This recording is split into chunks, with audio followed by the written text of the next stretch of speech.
এখানে এর মধ্যে আসছে ভারতের পররাষ্ট্রমন্ত্রী আসছে, পাকিস্তানের স্পিকার আসছে, তারপরে নেপালের পররাষ্ট্রমন্ত্রী আসছে, ভুটানের পররাষ্ট্রমন্ত্রী আসছে, তারপরে মালদ্বীপের এডুকেশন সিনিয়র এডুকেশন মিনিস্টার আসছেন, তারপরে শ্রীলঙ্কার ফরেন মিনিস্টার আসছেন। সব দেশে মানে সার্ক কান্ট্রি, সাউথ এশিয়ার সব দেশ রিপ্রেজেন্টেড হয়েছে এবং সিনিয়র মিনিস্টার লেভেলে সবাই আসছে, যারা আসছে সিনিয়র মিনিস্টার লেভেলে আসছেন।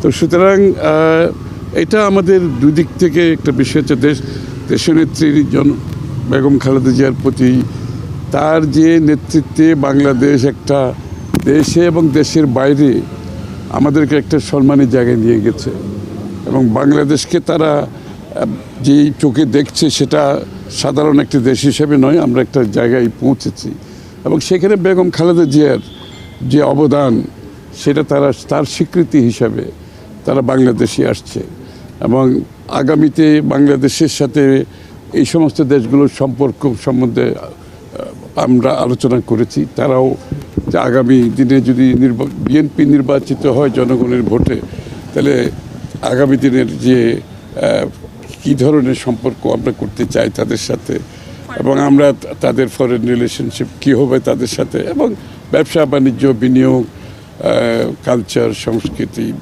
তারপরে ট্যুরিজম, সব কিছু মিলিয়ে সবার একটা আগ্রহ বাংলাদেশের সাথে কাজ করার আগামী নির্বাচিত সরকার আসলে এটা খুব গুরুত্বপূর্ণ এবং তারা এটার উপর গুরুত্ব দিচ্ছে। তো সুতরাং আমাদের সাউথ এশিয়ার আরেকটা বিষয় হচ্ছে, আমরা দেখেন সাউথ এশিয়া বিশ্বের মধ্যে বর্তমানে সবচেয়ে কম ইন্টিগ্রেটেড একটা রিজিয়ন। তো এই ইন্টিগ্রেশনটা আমরা কীভাবে করতে পারি আগামী দিনে? প্রত্যেকটি দেশ আমাদের সাপ্লাই চেইন, খাদ্যদ্রব্য থেকে শুরু করে র মেটেরিয়াল থেকে শুরু করে এই সাপ্লাই চেইনটা আমরা কীভাবে ইমপ্রুভ করতে পারি?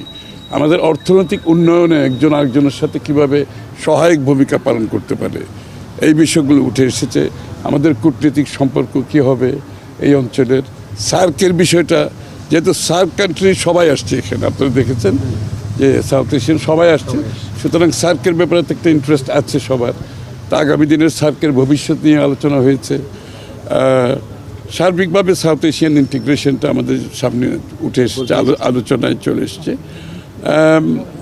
এবং সবচেয়ে বড় কথা হচ্ছে যে দেশনেত্রীর প্রতি তাদের যে ভালোবাসা, তাদের যে সম্মান, যে রেসপেক্ট, এবং আপনি চিন্তা করেন খুব কম সময়ের মধ্যে এতগুলো দেশ থেকে এতগুলো সিনিয়র মিনিস্টার রিপ্রেজেন্ট করেছে এবং তাদের ফ্যামিলির প্রতি সহানুভূতি প্রকাশ করেছে, তারেক সাহেবের প্রতি তাদের এটাও তো একটা, যে তারেক সাহেবের সাথে দেখা করা মানে তো তারেক সাহেবের উপর একটা আস্থার প্রমাণ করে এখানে, যে তার নেতৃত্বে তার আছে বলে, আস্থা আছে বলেই তারা কিন্তু ওনার সাথেই দেখা করেছে।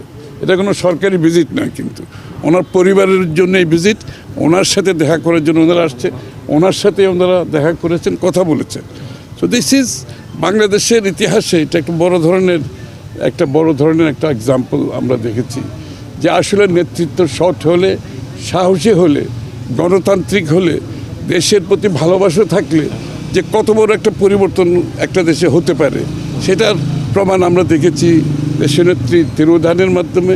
এবং তার প্রতি এই অঞ্চলের সমস্ত দেশগুলির সম্মান, সারা বিশ্বের যে সম্মান দেখিয়েছে, এটা কিন্তু আমাদের বাংলাদেশের জন্য আমাদেরকে এখন যেটা আমাদের উপর দায়িত্ব হচ্ছে, এটাকে ধরে রাখতে হবে।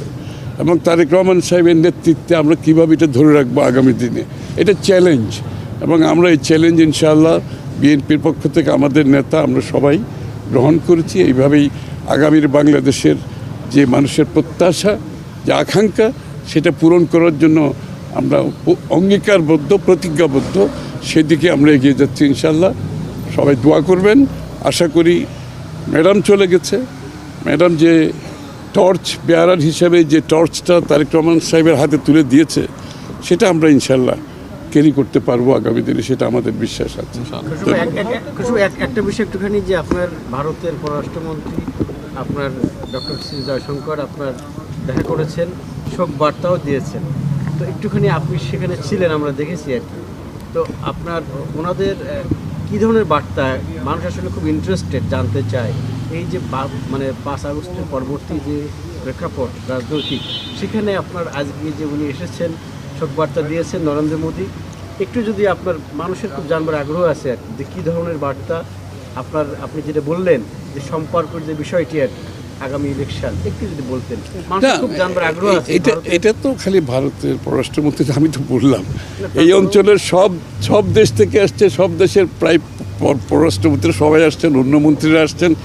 সবার বার্তা একটা হচ্ছে বাংলাদেশের সাথে আগামী দিনে একটা সুসম্পর্ক সবাই চাচ্ছে, এবং তারেক রহমান সাহেবের নেতৃত্বের প্রতি তাদের আস্থা আছে বলেই ওনারা এত দূর ট্রাভেল করে এসে ওনার সাথে দেখা করে ওনার প্রতি, পরিবারের প্রতি সহানুভূতি দিচ্ছে।